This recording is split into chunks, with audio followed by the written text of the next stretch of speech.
Everybody's got a price, it's the $1 million man. Podcast in demand. Understand, everybody's got a price. $1 million man. Everybody's got a price. $1 million man. Everybody's got a pod, it's the $1 million man.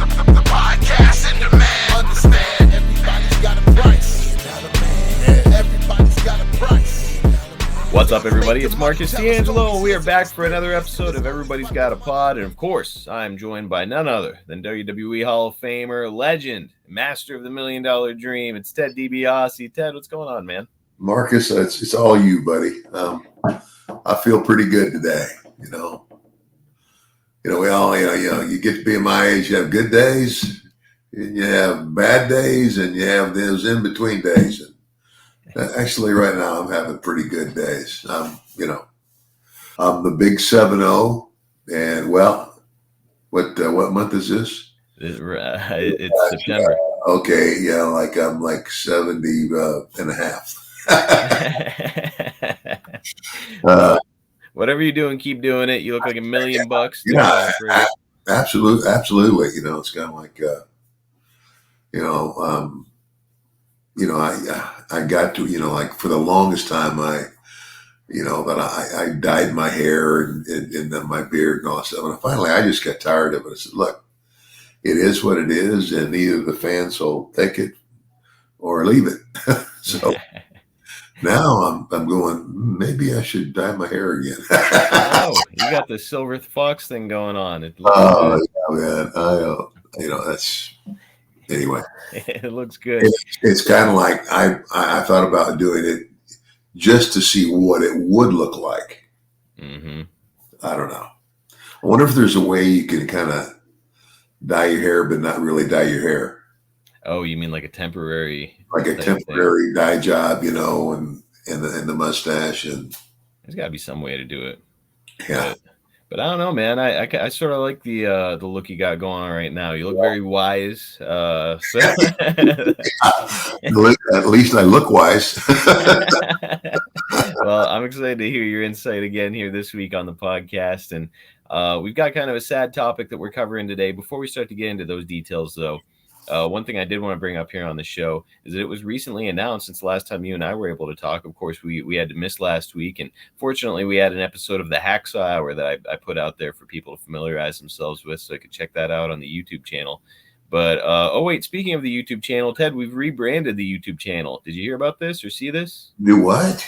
We rebranded our YouTube channel. Oh, so now... Well, I was thinking about it, and I was like, we've got Ted DiBiase on this channel. We've got Hacksaw Jim Duggan on this channel. We need to make this a channel that's about the two of them. And what is more about Ted DiBiase and Hacksaw Jim Duggan than the golden era of wrestling? That's what fans most associate you guys with. So now our YouTube channel is called Golden Era Network, and we've got a really great logo. It looks awesome, and I'm so excited to keep telling these same stories there. But Ted, one of the things I wanted to talk to you about here was something that we just heard about, and that's that Vince McMahon is going to be featured in a Netflix documentary. It comes out on September 25th, and it's all about kind of like the life, times, and controversies surrounding one of the most prominent figures ever in the history of professional wrestling, a guy who revolutionized the sport. And Ted, you and I were talking about it here before we hit record. What do you think about you and I maybe going back, watching some of these episodes and covering them on the show? Yeah, that would be a bad idea. Yeah. I think it could be fun. And, as somebody who's gotten to know Vince McMahon on a personal level over the years, Ted, what do you expect to see in this show? Do you have a high hope that it's going to be a positive story, or do you think it might start to spin negative? Well, I'm not really sure. I mean, because, I will forever be grateful to Vince McMahon because, if it hadn't been for Vince, and, it's kind of like, I've told a lot of people, they said, well, whose idea was it for the $1 million man? And I said, it was Vince McMahon's personal idea. And he kind of described it to me. And he says, we haven't given you a name yet. And I said, it sounds like $1 million man to me. And he goes, the $1 million man it is. How about that? He's the $1 Million Man. And when I first met him, he was simply the ring announcer for his dad. I had, well, and I don't think anybody had any idea, where it would go, but, it's kind of like, the good, the bad, and the ugly. I said, I have got to be grateful to Vince McMahon for the greatest years of my wrestling career. I'm grateful to the guy. And I know there's some controversy out there, and I don't want to have an opinion. I mean, because I really don't know. I really don't know anything about Vince's personal life, and I just know that he had to step down as the head guy, and I'm not even sure who's running the ship now. Would it be Triple H? But there's the TKO board that kind of really oversees everything. Yeah. So, well, I think it's going to be a really fascinating watch. I'm really excited to cover it with you here on the show, Ted. Before we do move on to our subject, I did want to ask you though. So whenever people bring up the greatest heels in the history of wrestling, Hollywood Hogan always gets brought up. The $1 Million Man always gets brought up. But now, ever since he did decide to set foot in the ring, Vince McMahon always gets brought up. Ted, who's a better heel, yourself or Vince McMahon? Okay. When it comes to professional wrestling and the drama that everybody sees on TV, me. Yep. But if you take it to the real world, Vince McMahon is hands down the greatest heel of all time. That was the answer I was hoping for. You did not disappoint. Oh man, good stuff. Well, I'm excited to watch back that series. September 25th on Netflix, folks. Go ahead and watch it back with us, and we will be covering it here on the show, so we'll look forward to that. Let's get into our topic, though. Ted, since last we spoke, unfortunately, we, the wrestling world, lost a guy that you got to spend a lot of time around and even worked against a few times. Talking about Sid Eudy, better known as Sid Vicious, Psycho Sid, etc. And, initially my thought was to simply ask you about him at the top of this episode, and we could kind of move on with it. But the more I thought about it and the more I saw these questions from fans online, I thought it might be better to take a deeper look at someone with Sid's background and history in wrestling. So today he's going to be our focus. And I'm really excited to get into these notes and pay tribute to the man himself. But so before we speak about his untimely passing, let's talk a little bit about history. Sid came into the WWF in 1991 while you were still an active wrestler. And as luck would have it, you were the very first match that he had in the company in 91. The two of you would meet in a dark match on July 8th in the Calgary Saddle Dome, and Sid would walk away with the victory. Of course, he's brand new to the territory. Vince was instantly enamored with him. Right. So this seems like a very calculated move on Vince's part, putting Sid with somebody who's clearly more polished and has more ring experience. Ted, do you have any recollection of getting into the ring with the big man? I'll be honest with you. I don't have much recollection of getting into the ring with him, but again, here's this monster of a guy, in unbelievable shape, and everybody goes, well, why would Vince put him with me? Well, because I'm a guy who could get in the ring with Sid and lead him and make him look good, which is what I was there for. Yeah, and it makes sense that Vince would want to take this guy who's, he's got this incredible look. He's tall, handsome, really great build, tan. Like, he's got kind of all the element. Like, if you were going to say, if I were to say to like an 8-year-old, hey, draw me a picture of a professional wrestler, it might come out looking like Sid, right? It just looks like a big superhero. Yeah.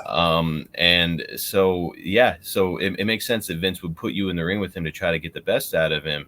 One of the things that we always heard was that in later years, whenever Sean Waltman would come to the company, Vince would put him in the ring with somebody who he was just bringing in, because Sean was kind of like a barometer for talent, right? He'd get in there with these guys, work with them a little bit, and then Vince would say, well, how'd it go? And Sean would either say, hey, thumbs up, or nope, thumbs down. This guy doesn't have it.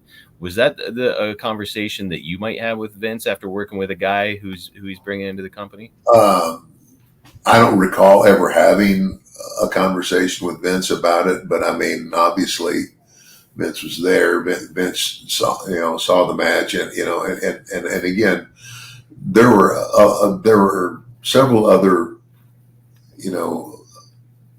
situations like that where Vince would put me in the ring with somebody who he wanted to see, can this guy make it or not? And, he never said that, but of course I knew that that's what it was. So we discussed it a couple weeks ago with him instantly putting you with Dusty Rhodes in 1989 when Dusty came to the company. To maybe see, obviously we all know that Dusty has the charisma and is an established ring veteran, but I think that Vince wanted to put you with him to see if he was going to play ball out there. And so, yeah, it's interesting that he looks to you as like his guy, like, okay, Ted is going to figure this guy out for me. Yeah, but I don't want anybody to ever think that Vince needed to put me in the ring with Dusty Rhodes. No. To see how good he was. Dusty, Dusty taught me a lot of stuff. And I'm going to tell you what, his son has lived up to his daddy's name. Oh my gosh. I'm very proud of that too. I've never seen Cody to say that to him. But at the chance you might hear this, Cody, God bless you, man. You made your daddy proud for sure.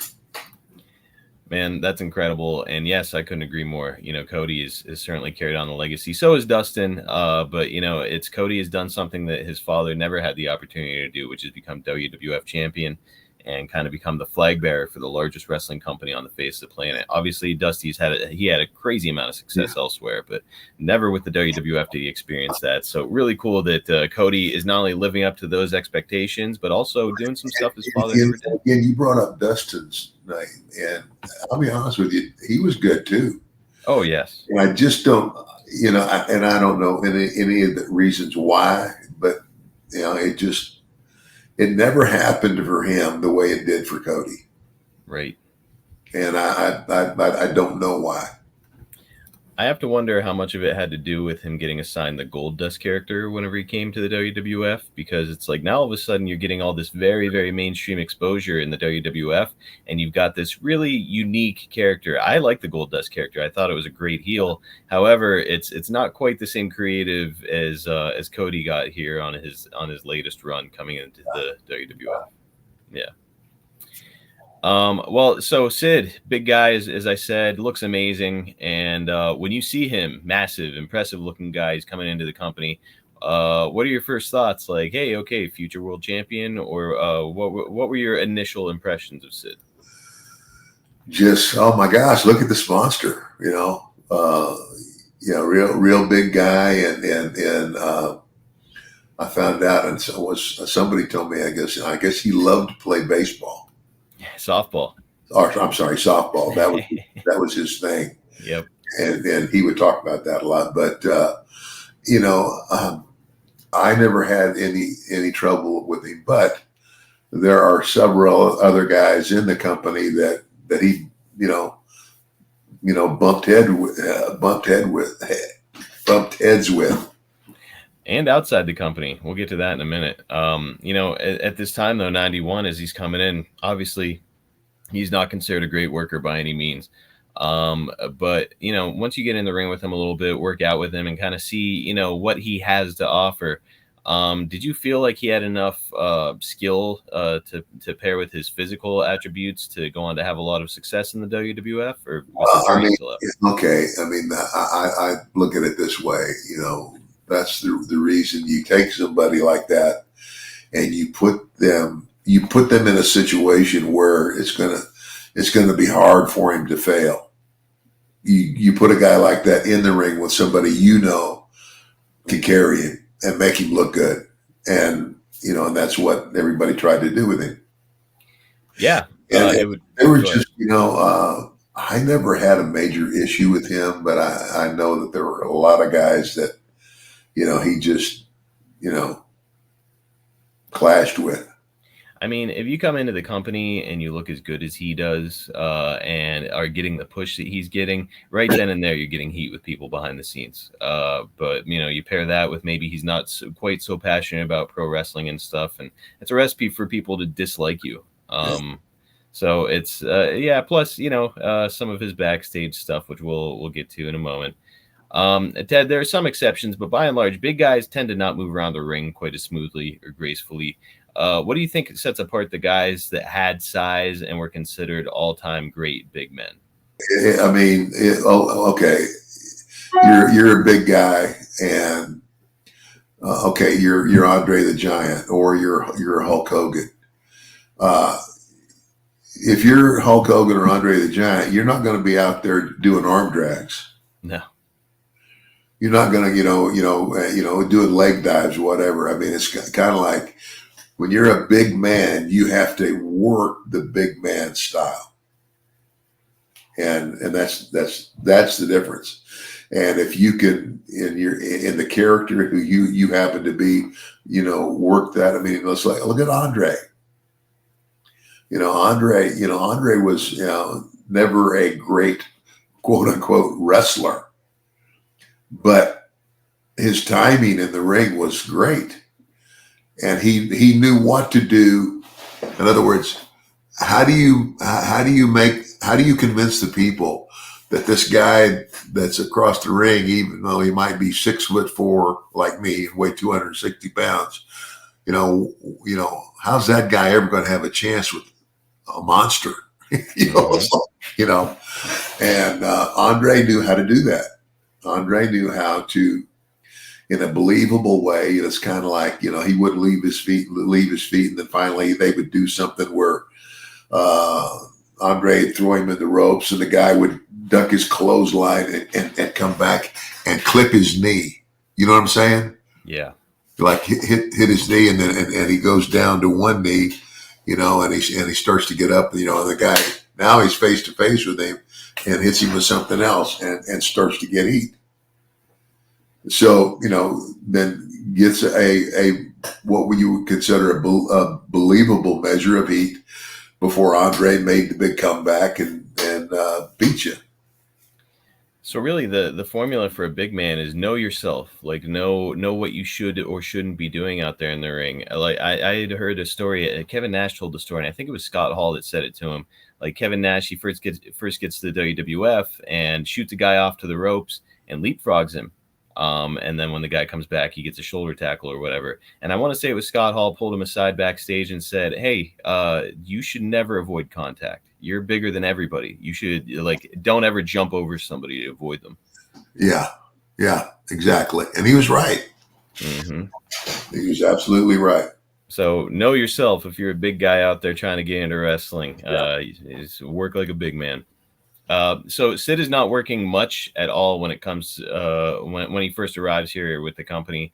You'll work with him again just before SummerSlam, and this time it's a special guest referee match on a house show with Savage acting as the official. Sid will then act as a referee at SummerSlam 1991, and I think it's pretty obvious that Vince wanted to protect him and bring him up to speed without exposing him just yet. Would you say that that's probably an accurate assessment? I guess, I'm not sure. Yeah, obviously you don't know the inner workings, but just like me kind of playing detective, I'm like, that's the only thing that really makes sense. And again, Marcus, you've done all your homework, and you're talking to Ted DiBiase, the 70-year-old man who, it's like, I mean, the fans. I don't mind saying this to the fans who are watching. There are things that you've brought up that I went, gosh, I forgot all about that. That's part of what we're doing here. I forgot all about that. We want you and the fans to relive memories. So that's what we're doing on this podcast. Okay, let's take a minute to discuss our fantastic sponsor that is changing the lives of men everywhere. Of course, we are talking about Blue Chew. Are you ready to perform with the confidence of the $1 million man in the bedroom? Are you ready to leave your partner feeling like $1 million? You're ready to get that thing so hard you could go hunting with it? If the answer to all those questions is yes, it's time for you to give Blue Chew a try. Blue Chew can help increase your performance and regain that old confidence where it counts the very most. Blue Chew is a unique online service that delivers the same active ingredients as Viagra, Cialis, and Levitra, but in chewable tablets and at a fraction of the cost. You can take them anytime, day or night, so that you can plan ahead or be ready when that opportunity springs up.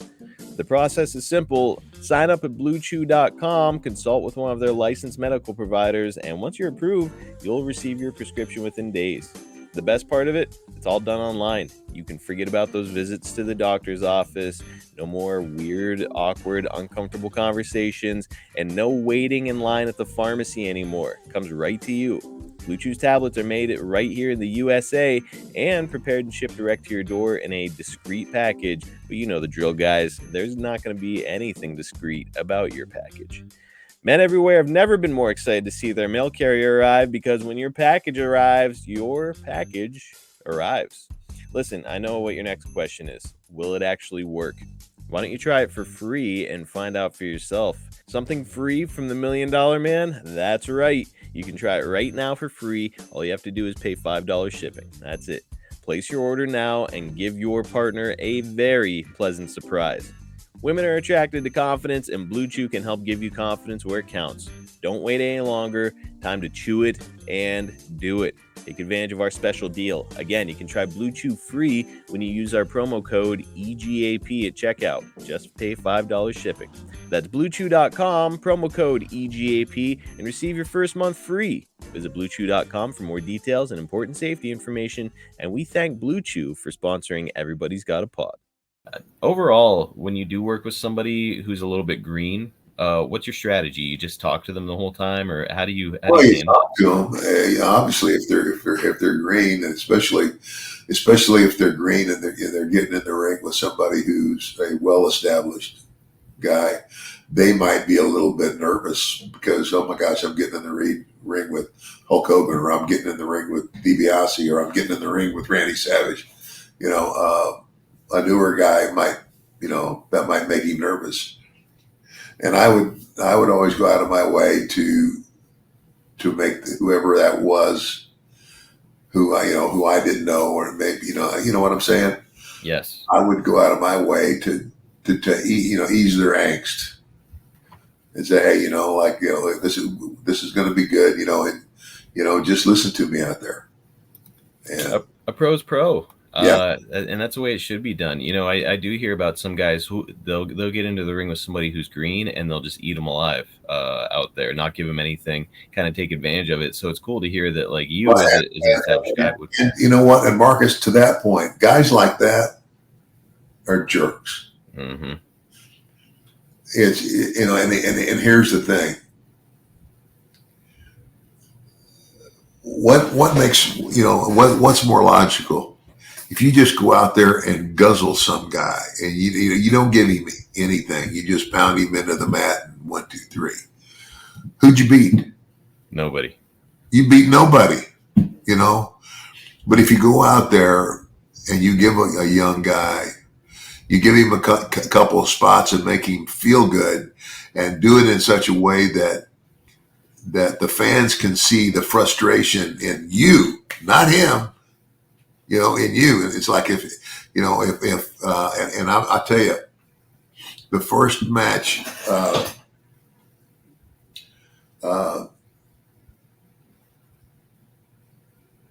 Shawn had, Shawn Michaels.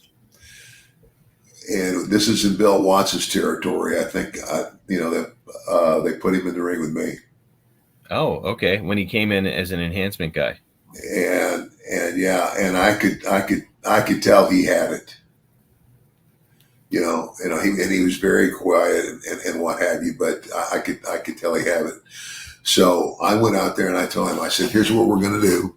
And it's like, I'm going to do this, and I'm going to do it in a way where things that I think are to my advantage are going to backfire on me, whatever it was. And to the point of frustration, and then get so frustrated that it's almost to the point of embarrassment, right? Yeah. And that's when I would grab you and just beat the living crap out of you. So. And years later, you would do the same thing for Sean Waltman in the WWF on Raw. You'd put him over. Exactly. Yeah. So just part of being a pro. Like that was like the biggest. Oh my gosh, who would believe that would ever happen? Da da da da da da. No. It was a really well done storyline too. We talked about it before, but it was, he had beaten Razor Ramon, and you kept teasing Razor about losing to this quote unquote job guy, and then you wrestle the guy and he beats you too. So it's just good stuff. All right, coming out of SummerSlam, it seems that he's more of a regular schedule, but he's going to end up tearing his bicep in a match with Jake Roberts, which will knock him out of action for a while. Jake has let bygones be bygones with Sid, but apparently they had some heat during this time. He did not like working with Sid at all, and the two did not get along. And Ted, I've heard mixed things about Sid over the years as far as his attitude and work ethic are concerned. But to you, a nice enough guy generally? When I worked with him was right at the beginning. Mm-hmm. So he's probably trying to behave himself. And, well, that, and it's like obviously when you see a guy like that, that's the other thing that you got to know what your position is and why you're there. It's kind of like I got one of the biggest heel pushes that they ever gave anybody. Mm-hmm. And with all the limousines, the first class airfares, and everywhere you're going to be seen, they're going to think you're really that guy, and so then but you realize that at some point the big hero's got to beat you, and then you don't go all the way down to the bottom. You're never on an opening match, but then you work your way back to the top. To where you know what I'm saying? Yeah. Yes. Yeah. So it's at this point, your job was, when you worked with Sid, was to get him over, and Sid was behaving himself with you apparently, since he had just come into the company, so he wouldn't have the problems that he had with Jake, and it makes sense that you wouldn't have any issues with the guy along the way. Yeah. It does make me wonder though, if maybe like internally you may have had some issues with him, because when he returns to the company, he quickly turns heel.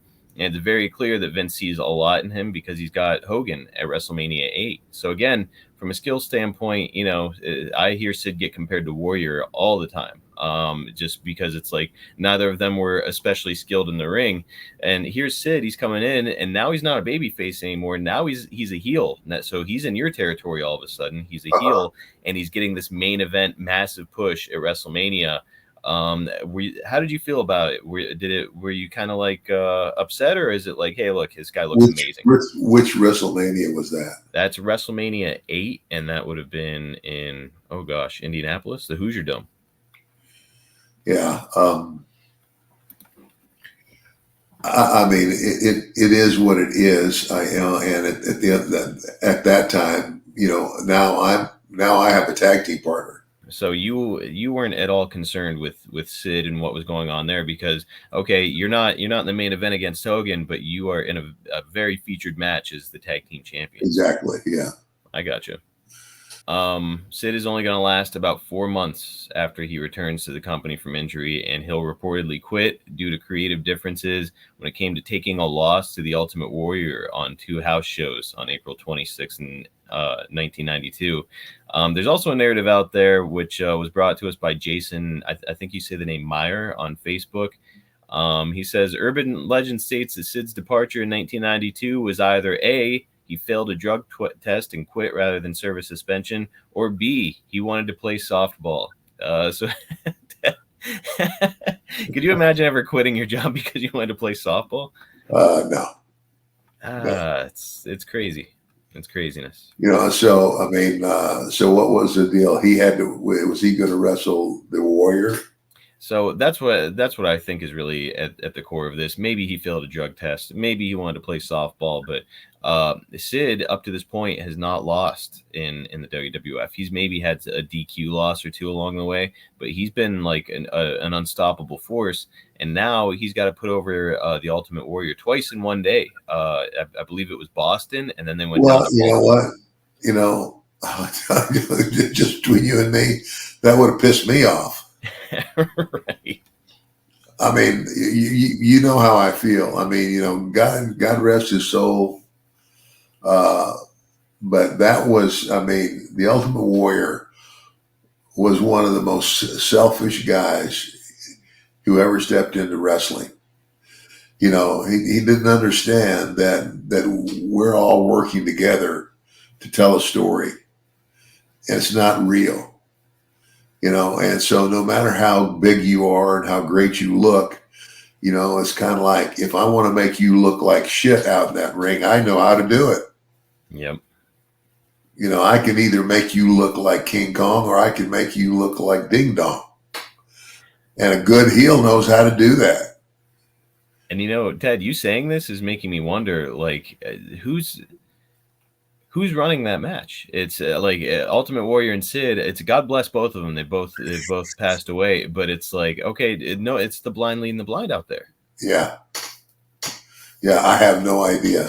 I have no idea. So that could have been where he got pissed off too, because it's like, you don't know what you're doing out there. Neither is this guy, and you've got to put him over, and it's a mess. Sid will return to the company in 1995, and before he's put with you, he comes in as the new bodyguard for Shawn Michaels in Shawn's feud with Diesel. Just 3 years after walking out on the company, Sid is back, and now he's got even more of a reputation after having a nearly deadly dust-up with a man you helped to mentor in this business, Arn Anderson. They, of course, overseas. You and I have talked about this before. They were overseas. Some words were exchanged in a hotel bar. A little bit later on, Sid comes up to Arn Anderson's room, looks to attack Arn. Allegedly, somebody grabbed a hold of some scissors. There's some stabbing involved during this altercation, and it's senseless. Two wives nearly lost husbands. Children nearly lost their fathers as a result of a silly fight that started over a disagreement in a bar or whatever. But I say all that to say, the rumor has it he was named Psycho Sid as a result of this altercation with Arn, where I guess they had brought up to Jim Cornette, hey, we're thinking about bringing Sid Vicious in. And Cornette was like, don't bring that guy in. He's a psycho. And next thing you know, he's coming in as Psycho Sid. Did you hold any kind of a grudge against Sid after you heard about what happened between he and Arn? I never held a grudge. I mean, there was no reason for me to really hold a grudge. It's like, he's not somebody that I wanted to hang around at all. Right. And I didn't. Until you were forced to, which is where we're getting here.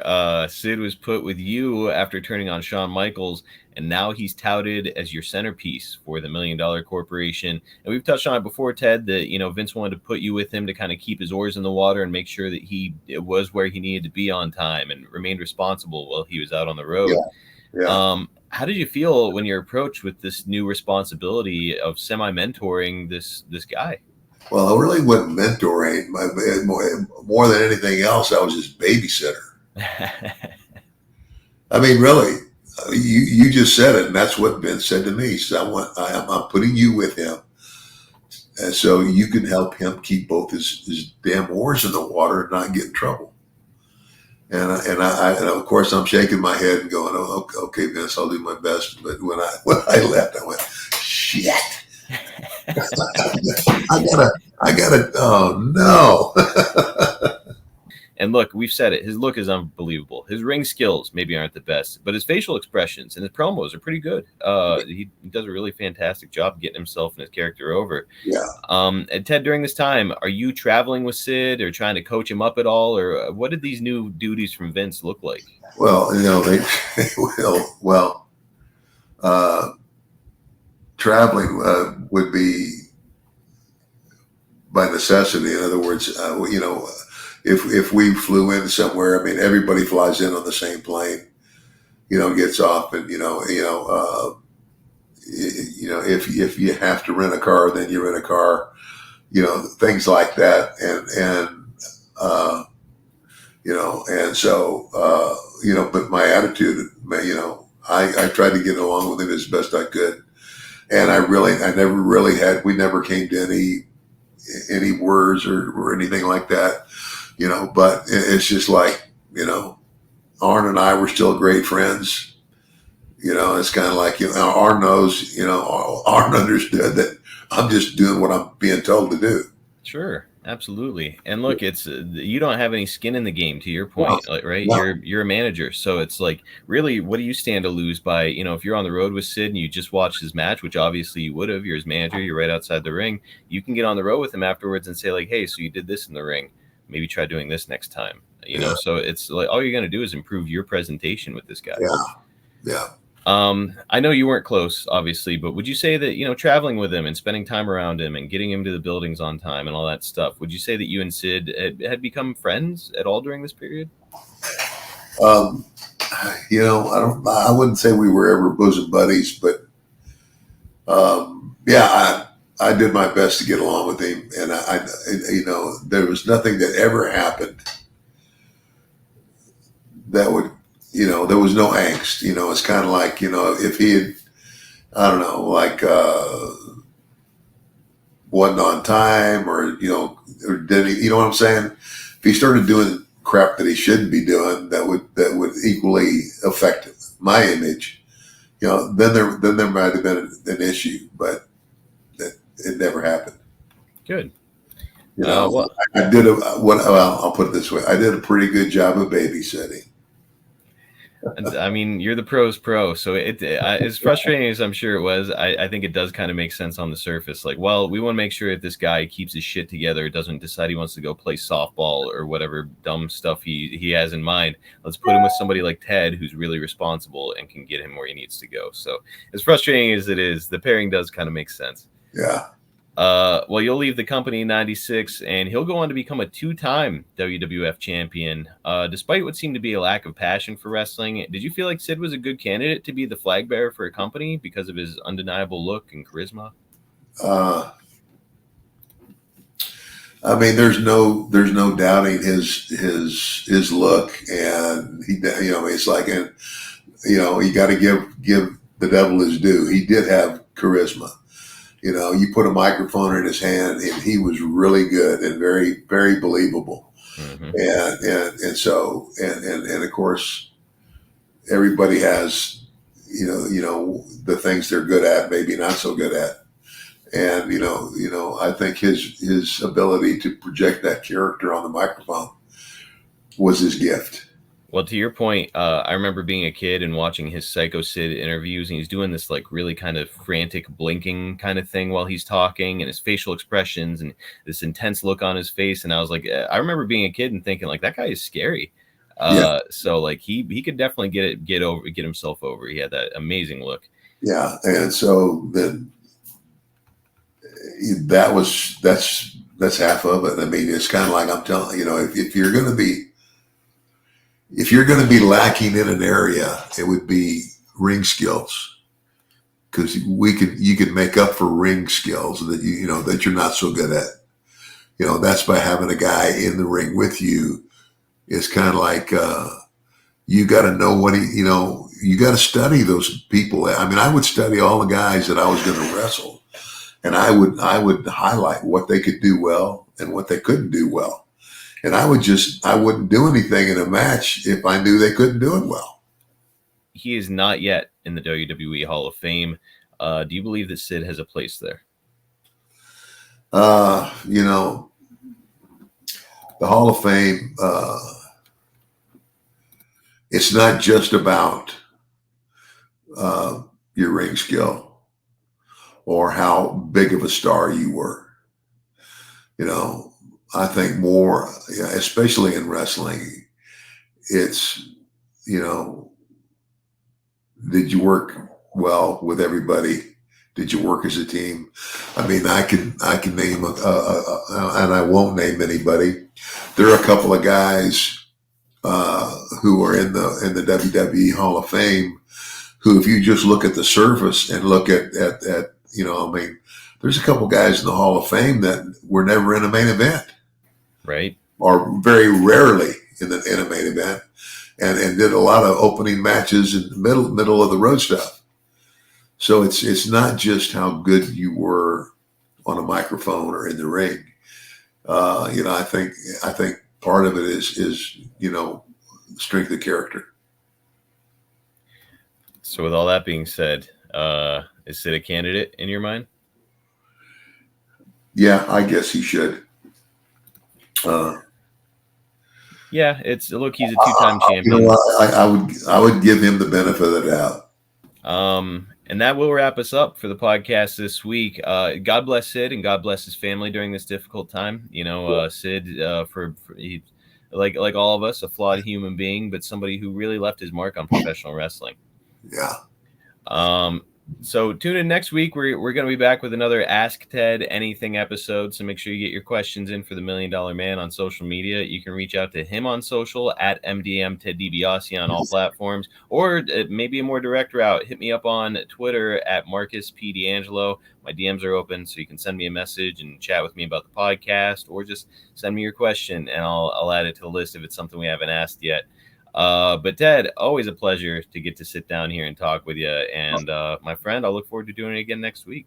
Well, hey, it's my pleasure, man. I mean, thank you for this. I mean, all the work you do. I tell Melanie all the time. I said, my gosh, I said Marcus comes out every week, and it's like, you know, digging into the closet, and then like, oh gosh, I forgot that. Oh yeah. You're bringing up all these things I'd forgotten, but anyway. I love doing it. And what I really love is that, Ted, you and I have been doing this for just over a year. This is actually episode number 70 for us, as we're recording this. So like we've touched the tip of the iceberg of your long career in wrestling. We've got a long ways to go, and I'm excited to keep telling your story, my friend. Well, that's awesome. Well, with that, Marcus, this one more goes down in the books, and at least I remind all of you out there, remember it today, remember it tomorrow, and remember it every day, that everybody's got a price for the $1 Million Man. We'll catch you guys next time right here on Everybody's Got a Pod.